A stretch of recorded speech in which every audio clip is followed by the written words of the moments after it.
Bien. Mesdames, Messieurs, bonsoir à tous.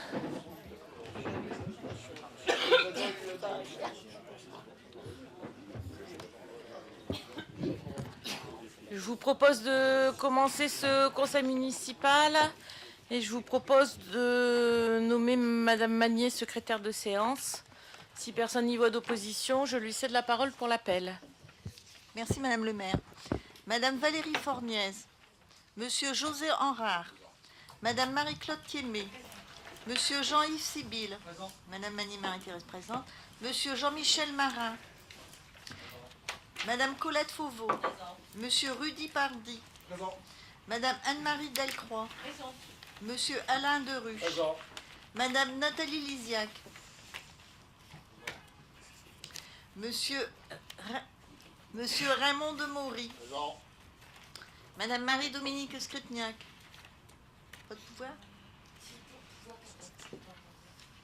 Monsieur Christophe Etch, Madame Isabelle Bécu, Monsieur Eladio Rojas, Madame Marie-Claire Slomiani, Monsieur Bernard Skripzak, Madame Corinne Nouveau, Monsieur Jacques Petit, Madame Thérèse Louvion, Monsieur Dominique Couvlard, Monsieur Fabrice Aramba, Présent. Madame Isabelle Novicki, Monsieur Christian Chollet, Madame Delphine Delannoy, Monsieur Sylvain Papin, Madame Michèle Bonenfant, Présente. Monsieur Enrico Boticchio. Présent. Je demanderai aux personnes qui ont le pouvoir de les passer à Gaël. Merci. Merci Madame Magnier. Puisqu'on en est à l'appel et puis aux absents, je réponds à Monsieur Papa. Vous vous souvenez, la fois dernière au conseil, vous m'avez demandé. Donc on a été rechercher un petit peu les textes et en fait, c'est la loi du 2 mars 1982 qui a supprimé la possibilité qui permettait au préfet de déclarer démissionnaire tout membre du conseil municipal ayant manqué à 3 séances consécutives sans motif reconnu légitime par le conseil. Et à l'heure actuelle, bon après je vous ferai passer, je vous la donnerai en copie si vous voulez. À l'heure actuelle, il n'y a pas de loi qui indique que et de texte réglementaire, juste des jurisprudences et encore on n'a pas de motif précis pour ça. Voilà.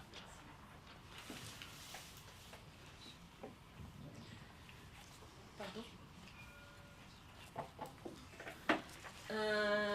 Je vous propose de passer au procès verbal du conseil municipal. Est-ce qu'il y a des commentaires? Il n'y a pas de commentaires, je pars du principe qu'il est adopté. Je vous remercie. Et je vais vous faire lecture des décisions qui ont été prises depuis le dernier conseil. Donc la décision numéro 70, la concession d'une caverne dans le cimetière communal à Madame Van der Mutten pour 30 années, au tarif de 1 100 €. La décision 71, une concession d'une case de columbarium dans le cimetière communal à Monsieur Hanneus pour 30 années, au tarif de 750 €. La décision numéro 72, la concession d'une case de columbarium dans le cimetière communal à Monsieur Bosquillon pour 30 années également et toujours au tarif de 750 €. La convention avec l'Union départementale des sapeurs-pompiers du Nord de Bruay-sur-Escaut pour la formation prévention secours civique du citoyen de niveau 1 à destination de 10 agents municipaux à hauteur de 500 €. La décision 74, une convention avec FM Formation de Courrières pour la formation sauveteur secouriste du travail à destination de 8 agents municipaux. Le coût de la formation est de 900 €. La décision 75, une convention avec l'association de chasse communale fresnoise pour accorder le droit de chasser sur les parcelles de terrain appartenant à la commune. La durée de la convention, 2 années. La décision 76, un contrat de prestation de services à l'agence Grand Hainaut Société Suez Eau et Force pour l'entretien des bouches et poteaux d'incendie situés sur le territoire de la commune pour un montant annuel de 4 487,04 € pour 76 prises d'incendie. Durée du contrat, 3 années. La décision 77, une dotation d'équipement des territoires ruraux, demande de financement pour les travaux de réhabilitation de l'ancien magasin Proxy en cellule commerciale. Le coût estimatif des travaux, 376 847 € hors taxe.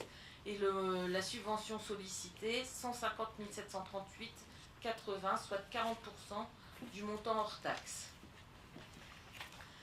La décision numéro 78, un contrat avec la société SGI de Villeneuve-d'Ascq pour l'abonnement annuel, la préparation, le paramétrage et la formation au logiciel Tangara pour la gestion des congés du personnel. Coût de la prestation annuelle, 2 748 € TTC. Préparation et paramétrage, 2 748 € et la prestation en formation, 954 €. La décision numéro 79, la location d'une place au parking de la cour du 228 rue Edgar Loubry à Monsieur Duchâteau pour un tarif de 20 € par mois. La décision numéro 80, un contrat aidé avec la société SGS de Gamblou pour la réalisation d'un monitoring des piézomètres présent sur l'ancien site Engrais Bataille, 4 852 € TTC. La décision numéro 81, la concession d'un terrain dans le cimetière communal à M. Juzac pour 50 années au tarif de 400 €. Pardon ? Je ne sais pas, j'ai pas le prénom. La décision numéro 82, une mission de délimitation et de bornage d'une limite entre le complexe sportif de l'Aune et un propriétaire privé dans le cadre d'un projet de réhabilitation du dojo. Le coût de la prestation, 1068 €. La décision numéro 83, une dotation politique de la ville, une demande de financement pour la création de 2 classes supplémentaires et d'un réfectoire à l'école primaire Daniel Ferry. Le coût estimatif, 375 000 €. La subvention sollicitée, 300 000 €, soit 80% du montant hors taxe. La décision numéro 84, un contrat avec la société Diac 59 pour le diagnostic amiante et plomb avant des constructions de 3 préfabriqués à l'école élémentaire Daniel Ferry pour un coût de 2 214,04 €. La décision 85, le résultat de la consultation sous la forme d'une procédure adaptée pour la réalisation des travaux de création de 3 salles de classe supplémentaires avec salle de repos et sanitaire à l'école maternelle Paul Langevin. Ce marché de travaux est réparti en 12 lots pour un montant général de 785 000 € 778,70 € hors taxe. Options incluses et retenues. Le détail des lots et entreprises retenues est le suivant. Les montants exprimés sont en hors taxe. Sur le lot 1, pour le gros œuvre, entreprise Mazzolini de Fresnes-sur-Escaut, 273 973,24 €. Sur le lot 2, charpente bois entreprise 2C2B de Bohain en Vermandois pour un montant de 21 700,58 €. Sur le lot 3, la charpente métallique, l'entreprise Vasseur Aérovis de Méricourt pour un montant de 32 000 €. Sur le lot 4, couverture entreprise Gentil de Saint-Laurent-Blangy pour un montant de 70 500 €. Sur le lot 5, menuiserie extérieure, entreprise menuiserie service de Noyelles-les-Seclins à hauteur de 28 527,20 €. Option 1, PV pour anti-pince-doigt intégré sur bloc porte extérieur 1662,50. Option 2, PV pour vitrage Stradip, une face sur châssis et porte extérieure 884,75. Sur le lot 6, plâtrerie, isolation faux plafond, c'est l'entreprise LO Guidis de Goni Chaussée à hauteur de 44 623,14 €. Sur le lot 7, menuiserie intérieure, agencement, c'est l'entreprise de Lepierre de M à hauteur de 48 500 € avec une option 1 PV pour anti-pince-doigt intégré sur bloc porte intérieure à hauteur de 1593 €. Le lot 8, il s'agit des carrelages et des faïences avec l'entreprise Ardego de Courcelles-les-Lances pour un montant de 12 076,51 €. Le lot 9, électricité courant fort faible entreprise CJ Arem pour un montant de 35 000 €. Le lot 10, plomberie sanitaire chauffage ventilation entreprise Effet d'eau de Aix-Noulette pour 80 850 €. Le lot 11, peinture souple sol entreprise SAO de Bachan pour 24 310,17 €. Et enfin le lot 12, les VRD aménagement extérieur, entreprise TCL de Vieux-Condé à hauteur de 109 577,61 €. Y a-t-il des questions sur la mise en place de ce marché? Monsieur Papa. Pas du marché, sur les questions vos annonces précédentes. Ouais, il y a une chose qui m'interpelle un tout petit peu, c'est pour la partie cimetière. Oui. Vous avez annoncé des prix, apparemment columbarium coûterait le double qu'un emplacement d'une tombe traditionnelle, alors que ça prend moins de place. Alors je ne suis pas spécialiste du domaine, mais ça me paraît étonnant et des tarifs beaucoup plus élevés, puisque j'ai eu la ville de Vic Alors, monsieur... personnellement il n'y a pas longtemps, et c'est presque la moitié. Donc, monsieur C'est au prix d'achat. On prend pas de bénéfice forcément dessus. On divise par le nombre de cases et puis le prix est calculé comme ça. Mais les harnais sont plus chers parce que c'est en général on met 2 urnes. Les harnais c'est 4 urnes. Alors celui-là bien sûr il coûte plus cher. Celui-là il peut en mettre 4 dedans. Et effectivement ça prend même place. Mais c'est dans le sol. Les 4 urnes c'est pas en hauteur, c'est dans le sol. C'est pas et comment, si c'est une demande qu'il y avait des gens. Comment on se base pour faire le tarif? C'est hormis, comme vous l'expliquez, la découpe, ça je peux l'entendre. Ça c'est pour le columbarium. Ouais. Et l'emplacement traditionnel pour une tombe, puisqu'on parle de, vous avez annoncé des 1000 €. Non, pas pour un terrain nu, hein. 400 € pour un terrain 400 nu. 400 €, d'accord. Pour 50 ans. Donc les autres c'est pour 30 ans. Hein. Non, attends, qu'est-ce que j'ai dit? Attends, je cherche le montant parce que comme j'en ai passé plusieurs. 50, concession d'un terrain. Donc là c'est le terrain nu en fait. Oui. Hein. 50 années, 400 €. D'accord. Faudrait revoir la délibération. Faudrait se refier, mais non, ça a été voté en délibération sur les tarifs. Ok, merci. Voilà. Je continue avec la dernière décision, c'est la décision 86, avec la mise en place au 1er janvier 2019 d'un tarif Pass Culture pour l'accès aux activités culturelles de la commune, à savoir l'abonnement annuel de la bibliothèque et la cyberbase, l'accès aux ateliers d'art plastique proposés par le Centre des Arts Plastiques, le quartier, l'accès aux soirées Je fais ce qu'il me plaît et aux animations tout au long de l'année. Le tarif est donc de 10 € par an et par famille et de 5 € pour une personne seule. Voilà.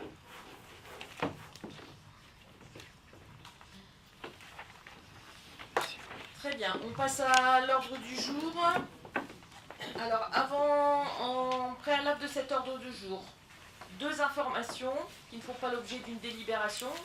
Ce sont les rapports annuels. Le rapport annuel du syndicat intercommunal de l'arrondissement de Valenciennes, le SIAV, ainsi que le rapport annuel du syndicat des eaux du Valenciennois, pour vous informer que ces 2 rapports sont tenus à la disposition de tous pour consultation aux horaires d'ouverture au secrétariat général pour ceux qui veulent les consulter. Voilà, et je passe donc aux délibérations du Conseil en commençant par la première qui concerne les finances, sur laquelle on va prendre une décision modificative et sur laquelle je passe la parole à Madame Blaise.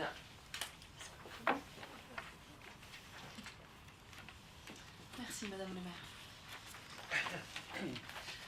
Alors, donc l'objet de cette décision modificative, c'est à la base d'acter des modifications d'investissement avec à la fois acter des révisions de prix sur des travaux de voirie et également des travaux liés à la DPV, donc à la dotation politique de la ville, qui seront faits sur les écoles. Alors si vous le permettez, quand on prend le tableau, de la décision modificative est divisé en 4. Vous avez sur la partie haute l'investissement et sur la partie basse le fonctionnement. Vous avez à gauche les dépenses et à droite les recettes. Donc je vais commencer par vous indiquer les sommes de dépenses d'investissement, des sommes positives. Donc ce qui correspondront aux travaux et aux dépenses supplémentaires. Et ensuite, je reprendrai les sommes négatives pour vous indiquer comment elles sont financées. Ensuite, je reprendrai les recettes d'investissement, et ensuite les dépenses de fonctionnement, puis les recettes de fonctionnement, avec quelques explications. Donc nous allons commencer pour 14 830 €. Cette somme correspond à une dépense de maîtrise d'œuvre pour des travaux de toiture à l'école Langevin, dans le cadre de la DPV. Ensuite, 10 170 €, cela correspond à de la maîtrise d'œuvre pour des travaux à la toiture de l'école Ferry, également dans le cadre de la DPV.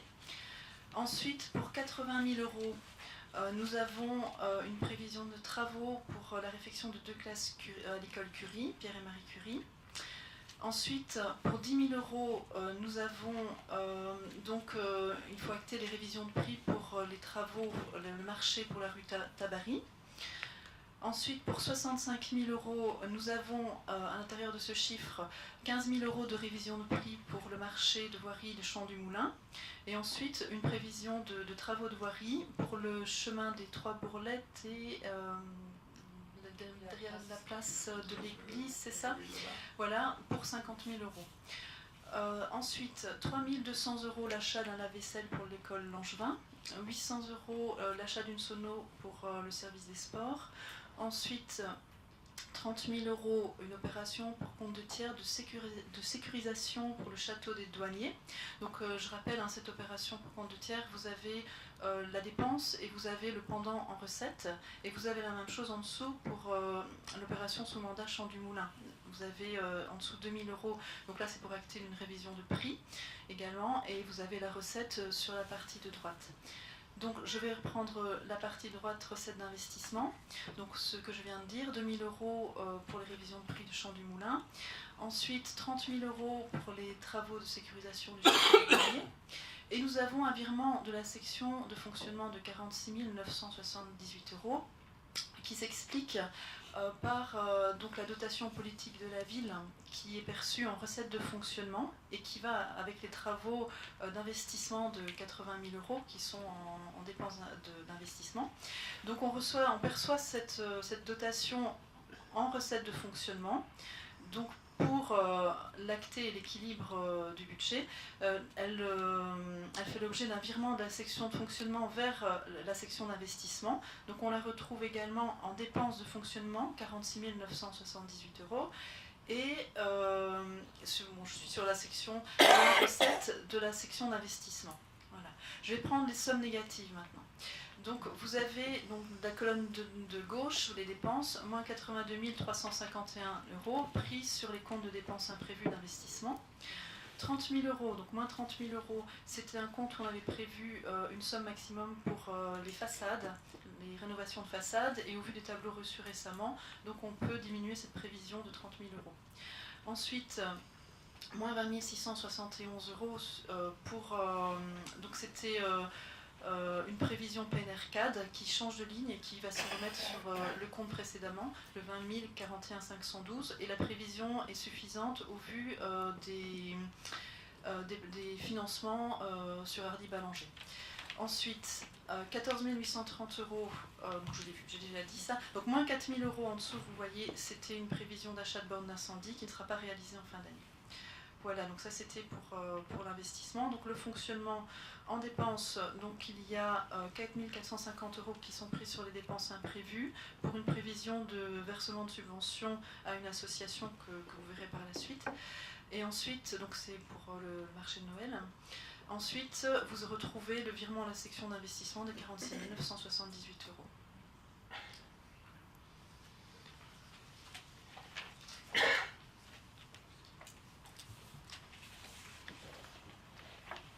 Des questions?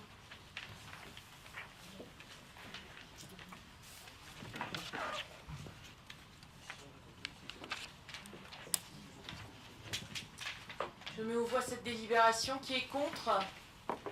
Qui s'abstient? Je vous remercie. La délibération numéro 2, c'est la prise en charge des dépenses d'investissement avant le vote du budget primitif 2019.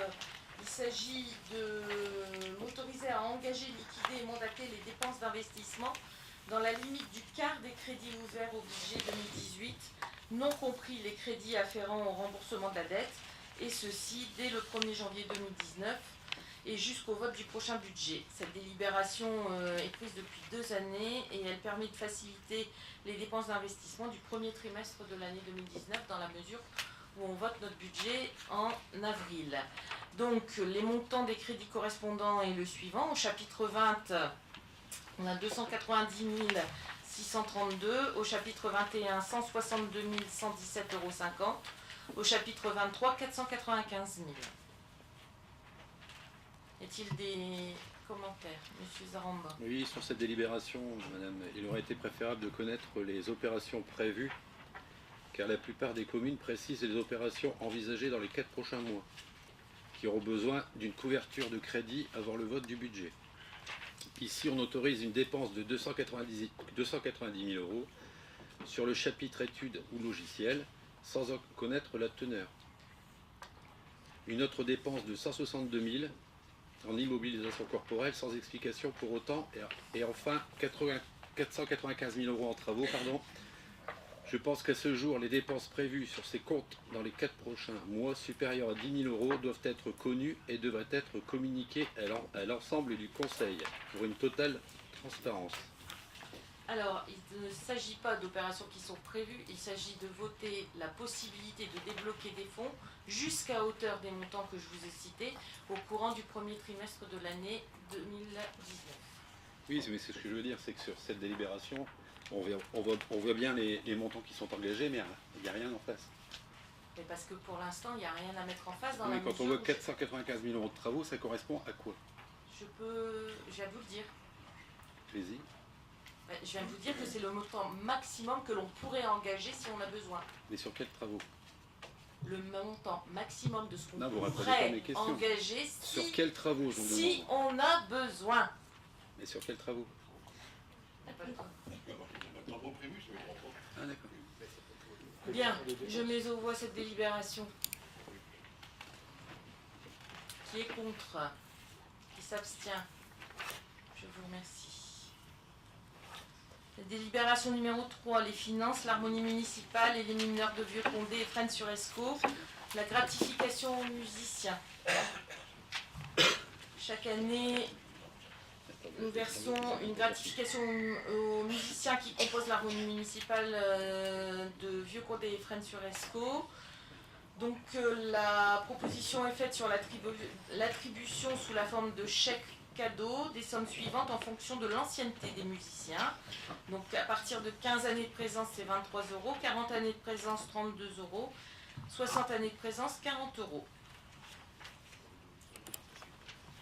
Il demande au conseil municipal de valider la forme de gratification sous forme de chèque cadeau. Qui est contre? Qui s'abstient? Je vous remercie. La délibération numéro 4. C'est la distribution des chèques cadeaux aux enfants des personnels et élus municipaux à l'occasion des fêtes de fin d'année. Comme chaque année, un chèque cadeau est offert aux enfants des personnels et élus municipaux à l'occasion des fêtes de Noël pour un montant de 50 € qui seront distribués aux enfants de la naissance et jusqu'à l'âge de 16 ans.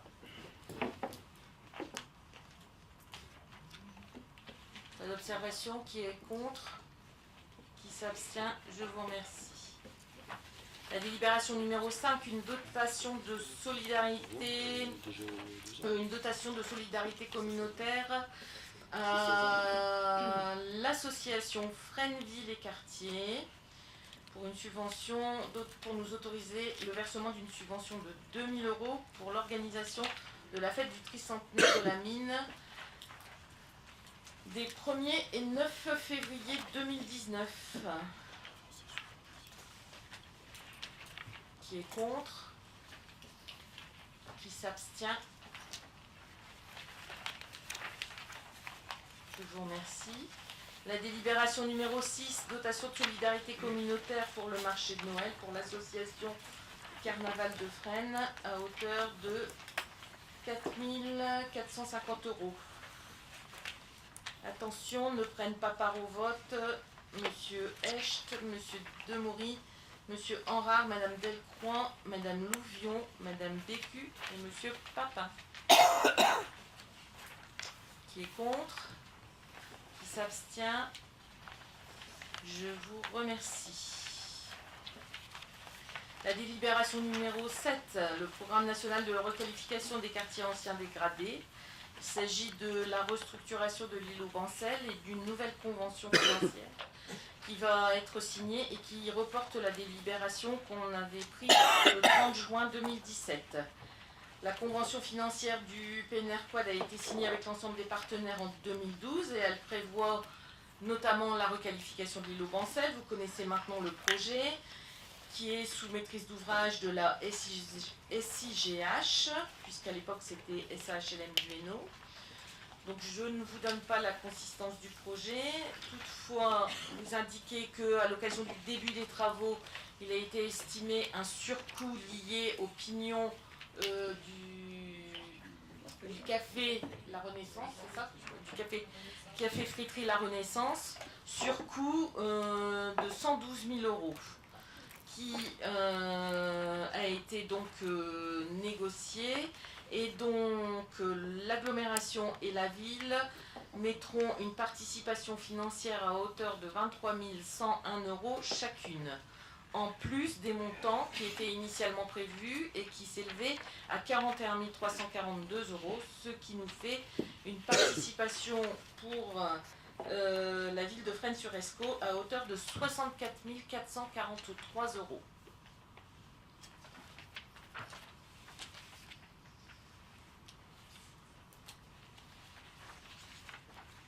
Je passe au vote. Qui est contre? Qui s'abstient? Je vous remercie. La délibération numéro 8, la convention pour le financement de l'étude préliminaire pour la restructuration et la transformation du château des douaniers. Donc il s'agit de financer une étude préliminaire permettant d'identifier le patrimoine à protéger, les coûts de réhabilitation, l'adaptation du bâtiment pour l'implantation de 2 activités futures. Une étude qui doit permettre de préciser la faisabilité technique et financière du projet de reconversion. Donc on avait passé le plan de financement au dernier conseil, il me semble, et donc ici c'est la convention entre les différentes parties, la ville de Fresnes, Valenciennes Métropole et la DRAC.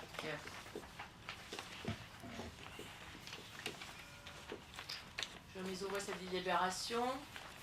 Qui est contre? Qui s'abstient? Je vous remercie. La délibération numéro 9 concerne les ressources humaines et le recrutement d'un collaborateur de cabinet. L'objectif de cette délibération est de mettre aux voix le recrutement d'un directeur de cabinet. En effet, comme l'indique l'article 110 de la loi du 26 janvier 1984 et le décret du 16 décembre 1987, l'autorité territoriale peut former son cabinet librement, recruter un ou plusieurs collaborateurs et mettre fin librement à leurs fonctions. Dans une commune de notre strate démographique, il est possible de créer un poste de collaborateur. Il vous est donc demandé aujourd'hui de demander d'inscrire le budget nécessaire pour l'embauche de ce collaborateur, sachant que ceux-ci ne peuvent pas être supérieurs à 90% du traitement correspondant à l'indice terminal du grade administratif le plus élevé. détenue par le fonctionnaire en activité dans la collectivité. L'objectif de cette embauche est donc d'optimiser la gouvernance de la mairie. Monsieur Zaramba. Oui. Vous nous demandez ce soir de vous autoriser à recruter un collaborateur de cabinet. Or, il semblerait qu'une personne recrutée sur ce poste a déjà été présentée à l'ensemble du personnel communal. Nous pouvons donc constater le manque de respect envers le conseil municipal et les élus d'opposition que nous sommes. Je vous rappelle que le conseil municipal n'est pas une simple chambre d'enregistrement de vos décisions, que la démocratie existe et qu'il convient de la respecter. Les délibérations sont soumises au vote du conseil municipal et vous avez déjà mis en application cette délibération. Il devient donc inutile de nous réunir. Quelle utilité à 15 mois des élections? Rien n'empêche ce recrutement en cette période, mais ses attributions étant purement politiques et ne pouvant travailler sur la campagne électorale, son utilité devient donc très restreinte. Sans parler de la masse salariale supplémentaire de fonctionnement que les Fresnois devront payer et que nous vérifierons lors du vote du budget. Ou peut-être viendrez-vous rogner sur les primes primes allouées au personnel communal afin de satisfaire votre caprice. Deviendrez-vous macroniste, madame? Donc je vous poserai qu'une seule question. Je vous poserai donc qu'une seule question. Quelles seront ses missions? Monsieur, des interventions? Ça, je répondrai à tout le monde. Alors en fait, moi je voudrais savoir, Madame Bonenfant. puisque chacun peut concevoir qu'une agglo, une mairie de grande importance, puisse avoir la nécessité d'un tel poste. Moi j'aimerais bien savoir pourquoi une petite commune de 7000 habitants pourrait avoir besoin d'un collaborateur de cabinet. Très bien. J'ai d'autres questions, mais... Non.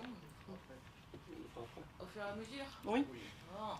Alors sur la première question de Madame Bonenfant, la charge inhérente aux travaux du maire est de plus en plus importante, vous le savez bien. La charge inhérente aux fonctions dans la gouvernance de la mairie est aussi de plus en plus prégnante.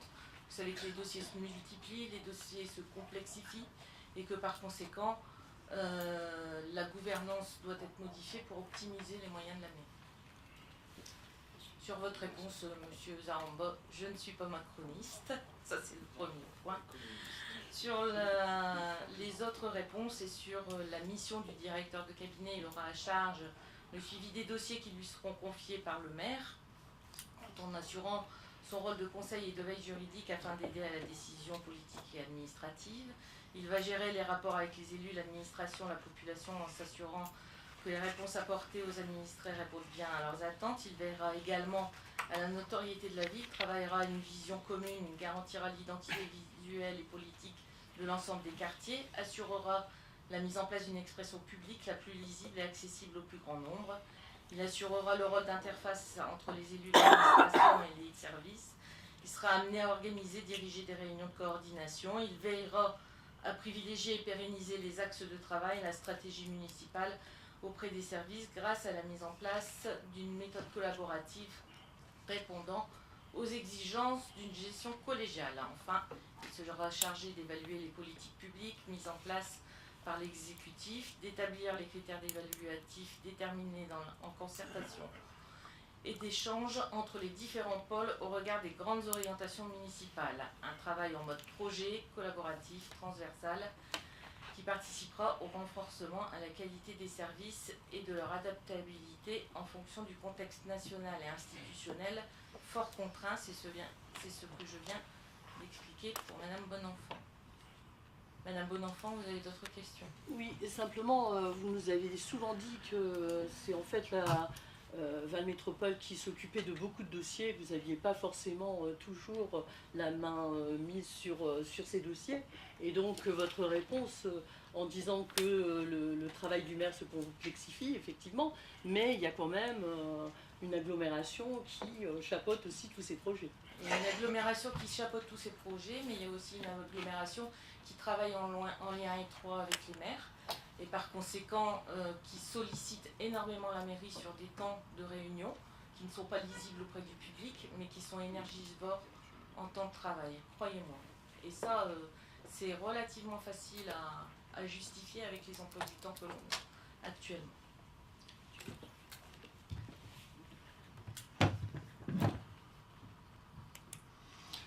Oui, vous nous avez dit qu'il va faire pas mal de fonctions, il va superviser un petit peu différents services, vos collaborateurs, vos élus.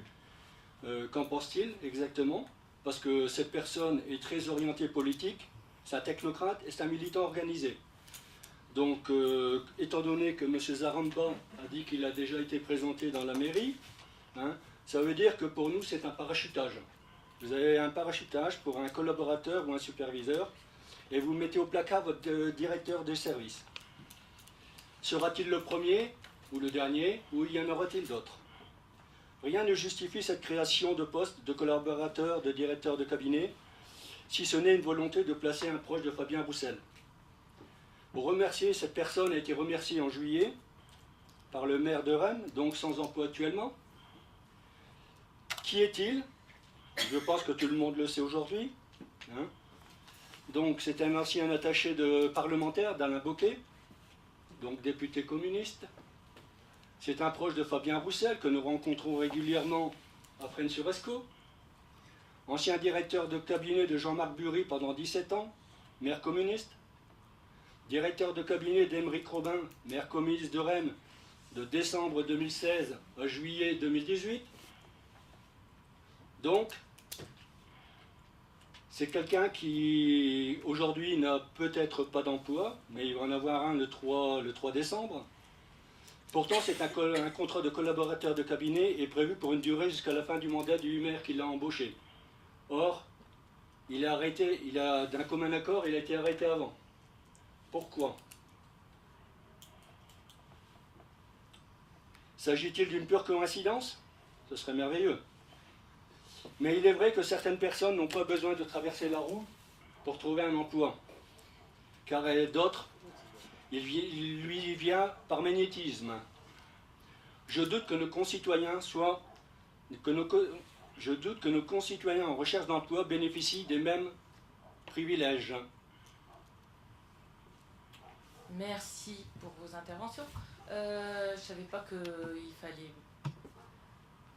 Je savais pas qu'on n'avait pas le droit d'embaucher de communistes. Bon. Non, c'est pas ça, non, mais je Visiblement, situe les choses. Moi aussi.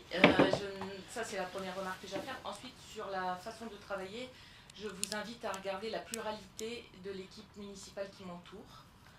Je vous invite aussi à vous souvenir des élections de 2014, hein, où la liste que nous avons menée a ouvertement sollicité, d'ailleurs à l'époque, le PC, ce qui nous a valu l'arrivée de Marie-Claude sur notre liste, de Jean-Michel et de Monsieur Petit, même si Jean-Michel, lui, n'était pas marqué politiquement. Donc c'est une ouverture qui a toujours été dans notre liste.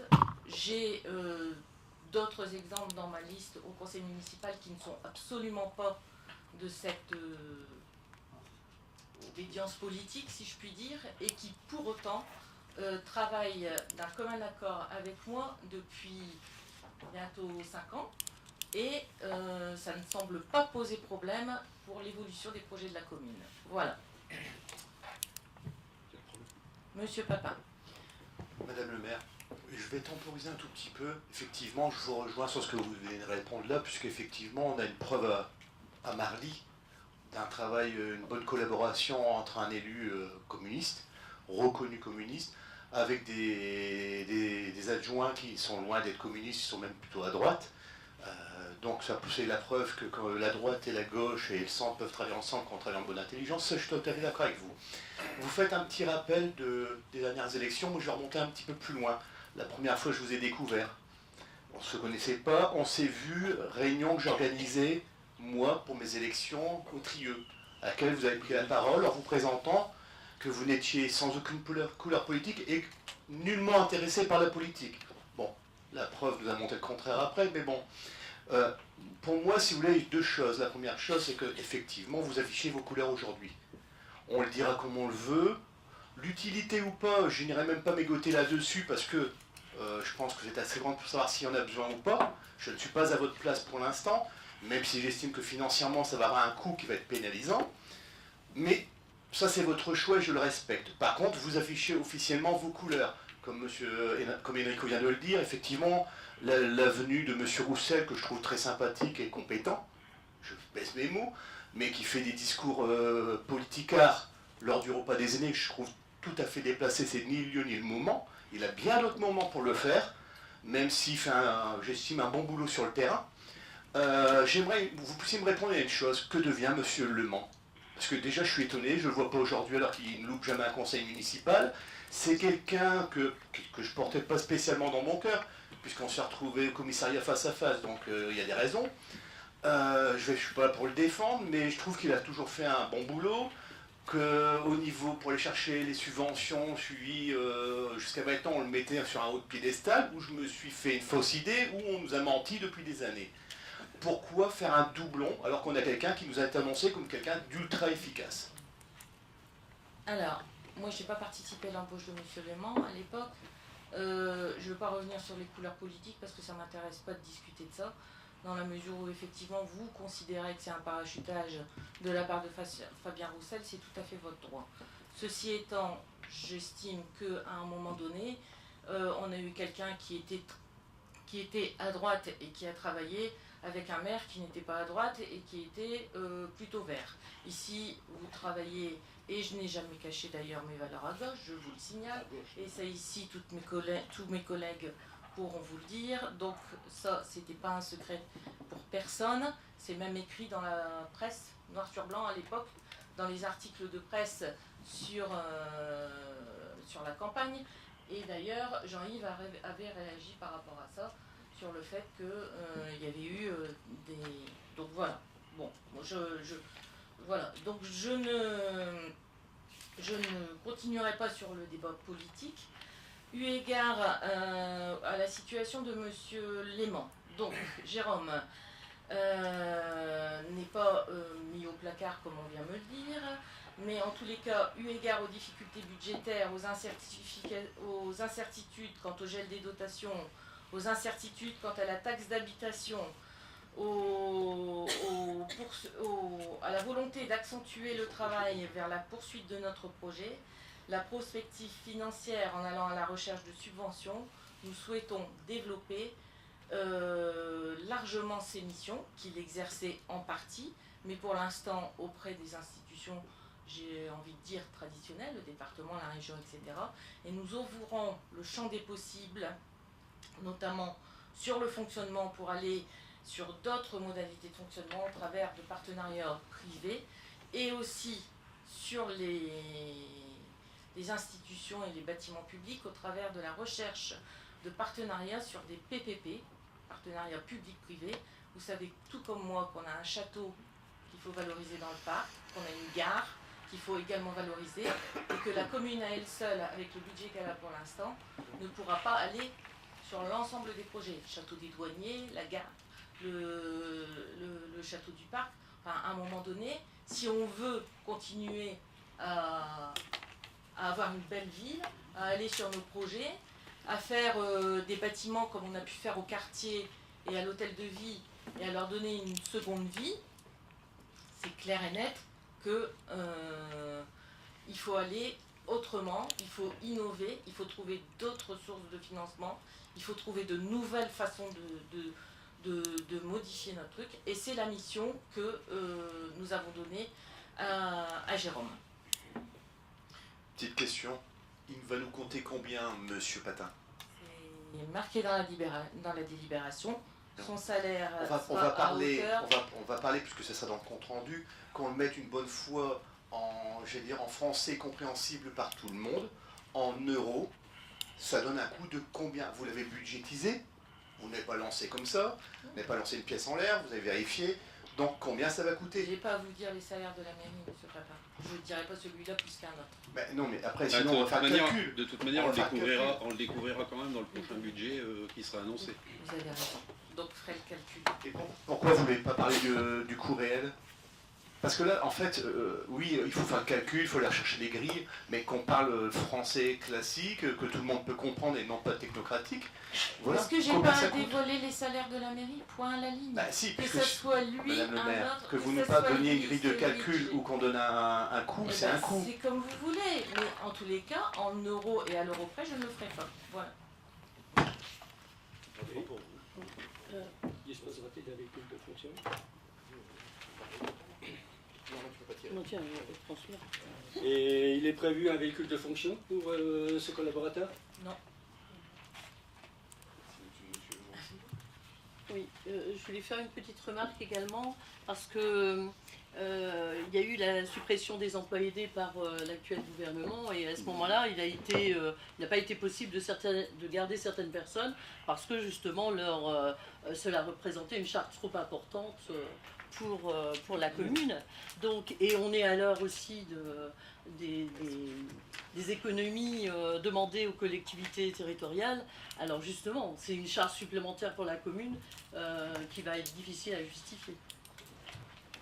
La charge supplémentaire pour la commune, quand elle est rentabilisée après sur l'investissement et sur les subventions que l'on reçoit pour pouvoir aller faire pouvoir mener des projets, elle est parfois nécessaire. Vous le savez très bien. À l'époque, c'est Luc qui avait, d'ailleurs, c'est Monsieur Copin qui à l'époque avait estimé que pour pouvoir faire du bon boulot, il fallait des personnes qualifiées. Voilà.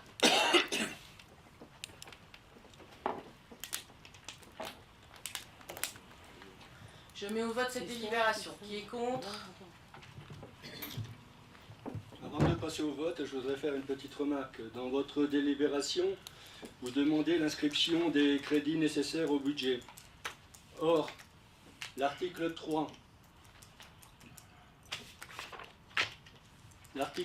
du décret 87 du 16 décembre prévoit que pour permettre l'embauche d'un collaborateur de cabinet, il faut que les crédits soient disponibles. Or, vous nous demandez d'inscrire au budget et d'embaucher le 3 décembre. Ce n'est pas possible.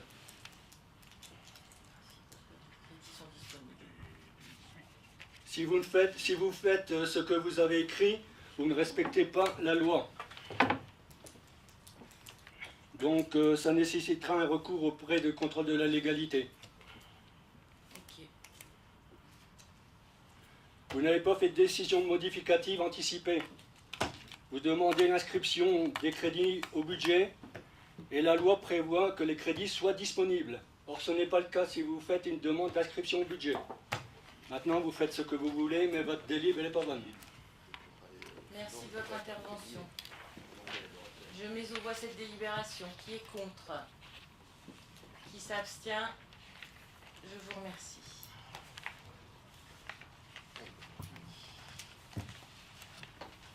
Je passe à la dernière délibération. L'avant-dernière, pardon. La délibération numéro 10. Il s'agit pour la commune de préparer la réalisation de la campagne de recensement qui s'organise comme suit. L'inscription de la dotation forfaitaire de recensement au budget de l'année 2019 pour un montant de 14 008 €, la désignation par arrêté de toute personne concourant au recensement, le recrutement des agents recenseurs et de leur rémunération, le découpage du territoire communal en zones de collecte, la formation des agents recenseurs, l'information des habitants, la réalisation de l'enquête auprès des habitants, dépôt, retrait et réponse via Internet, le recensement des personnes habitant dans les habitations mobiles et personnes sans abri, le contrôle de l'exhaustivité de la commune et de la qualité de travail des agents recenseurs, assurer la sécurité des questionnaires remplis et veiller à la confidentialité des réponses recueillies, le retour à l'INSEE des questionnaires remplis ou des bordereaux récapitulatifs dans les 10 jours ouvrables après la fin de la collecte. Afin de pouvoir organiser tout cela dans des bonnes conditions, il est demandé de vouloir valider la possibilité pour le maire de procéder au recrutement des agents recenseurs et à prendre toute décision en vue de l'organisation du bon déroulement de la collecte. Qui est contre? qui s'appelle... Oui, Marie-Thérèse. On doit inscrire 14 008 euros. Ben, inscrire, ça veut dire qu'on donne 14 008 euros. Oui. Je mets aux voix cette délibération. Qui est contre? Qui s'abstient? Je vous remercie. Et enfin, la délibération numéro 11, l'administration générale, la fusion de l'école maternelle Daniel Ferry et de l'école élémentaire, l'école maternelle et l'école élémentaire Daniel Ferry. Effectivement, jusqu'à présent, on avait 2 directions et à la demande de l'inspecteur, M. Sade, il a été proposé qu'il y a un projet de fusion des écoles. Ça doit passer par le conseil municipal. Et donc, je vous demande l'autorisation pour engager les procédures correspondantes et signer tous les documents afférents à ce document. Qui est contre? Qui s'abstient? Je vous remercie.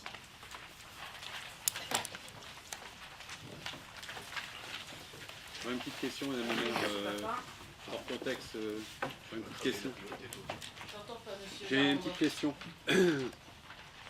Ça ne concerne pas le conseil municipal. C'est parce que j'ai été interpellé par des riverains de la rue Tabary concernant le stationnement alterné qui, à ce jour, n'est pas respecté. Oui, on a été voir sur place. Un courrier vous a été adressé en date du 18 octobre, laissé sans réponse de votre part. Non, il y a eu une réponse. Donc les questions que je vous pose, avez-vous établi un arrêté municipal concernant ce stationnement? Si oui, quand allez-vous le faire appliquer? Alors, monsieur Zaramba, il n'y a pas besoin d'arrêter parce que c'est un stationnement alternatif tous les 15 du mois. Et c'est à cette période-là que ça pose problème. La question a été traitée et n'est pas restée sans réponse puisque monsieur Henrard est allé sur place et a rencontré les riverains. Donc ça n'a pas été sans réponse. Et donc, par conséquent, je n'ai pas à prendre d'arrêté puisqu'il y a une législation qui est faite par le biais des panneaux de circulation. Ben, j'ai un doute, est-ce que M. Henrard a été consulter les riverains? Parce qu'on me relance aujourd'hui, Écoutez, si vous comme quoi on n'a pas de nouvelles. C'est peut-être pas les bonnes adresses. Ah, c'est pas les bonnes adresses, d'accord. On s'est trompé de rue alors. Monsieur Papin. Madame le maire, alors moi je voudrais prendre un C'est sujet. pas monsieur Henrard, c'est monsieur Demory. Je précise. C'est ça? Pardon. Madame le maire, un sujet tout à fait différent. J'ai un ancien habitant de Fresnes qui m'a recontacté. Facebook fait bien les choses maintenant. Toujours propriétaire à Fresnes. Et c'est vrai j'en ai parlé avec Jérôme Lemont il y a pas mal d'années. Et je crois même avec vous. En fait, c'est très simple. Au Marais, il y a des propriétaires terriens, des propriétaires de maisons. Depuis 6 ans, ils attendent la possibilité de pouvoir vendre leur maison. Et lui, il a déménagé, c'est monsieur Leca, je peux le citer, puisqu'il me l'a permis, m'a dit si il pouvait avoir des nouvelles, parce que depuis 6 ans, il veut vendre sa maison. L'acte notarial ne peut pas se faire alors qu'il avait les acquéreurs, parce que nous sommes propriétaires de la commune, la commune est propriétaire du sol. Ça devient très problématique pour lui, puisque l'âge avançant et la santé n'étant pas extraordinaire. Il n'y a pas 50 solutions. Si on est propriétaire du sol, c'est la mairie qui rachète et on verra après. Je veux dire, on ne peut pas laisser un particulier dans l'embarras, puisque c'est quand même la mairie qui lui a permis à l'époque de construire. Vous comprenez ce que je veux dire? Et à ce moment-là, je vais racheter toutes les propriétés. Mais non, je ne dis pas toutes.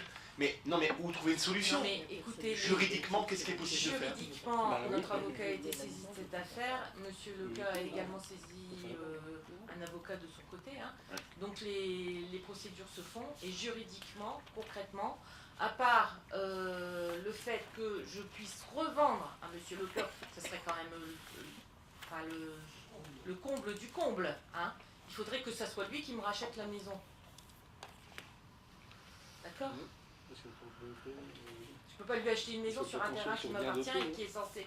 Une maison qui est censée m'appartenir sur un terrain qui m'appartient. Alors je vais quand même pas aller jusque-là. Je vais pas avoir l'indécence de demander à monsieur Leca de me racheter sa maison quand même. D'accord. Sa propre maison. Et donc qu'est-ce qu'on va faire? Je ne sais pas. Non mais le problème c'est que dans 2 ans on dit je ne sais pas, il y a un moment. Non, mais il doit bien avoir quelqu'un capable de trancher d'un sens ou l'autre. Écoutez, ni l'avocat de M. Leca ni le mien ont pour l'instant trouvé un terrain qui pouvait laisser entendre qu'on trouverait une solution. Et s'il y avait une solution, je serais bien avisée de l'avoir, parce que je vous signale que jusqu'à présent, concernant toutes les maisons qui sont au Marais, s'il existe le moindre problème, c'est moi qui suis responsable et qui en porte l'entière responsabilité.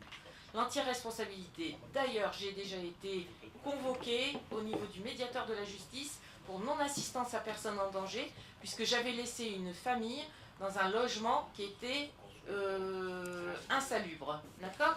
Donc, c'est vous dire à quel point cette histoire-là, autant Monsieur Lecorre que moi, je souhaiterais bien volontiers pouvoir la résoudre.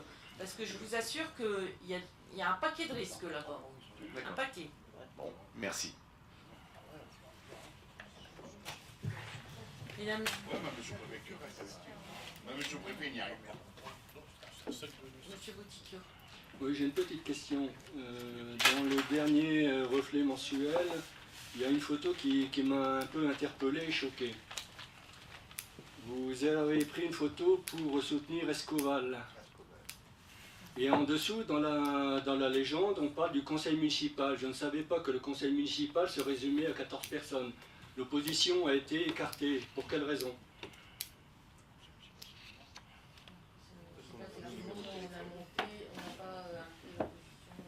On n'a eu aucune invitation, rien du tout. Donc ce n'est pas la première fois, ça sera certainement pas la dernière, mais je trouve ça quand même un peu déplacé.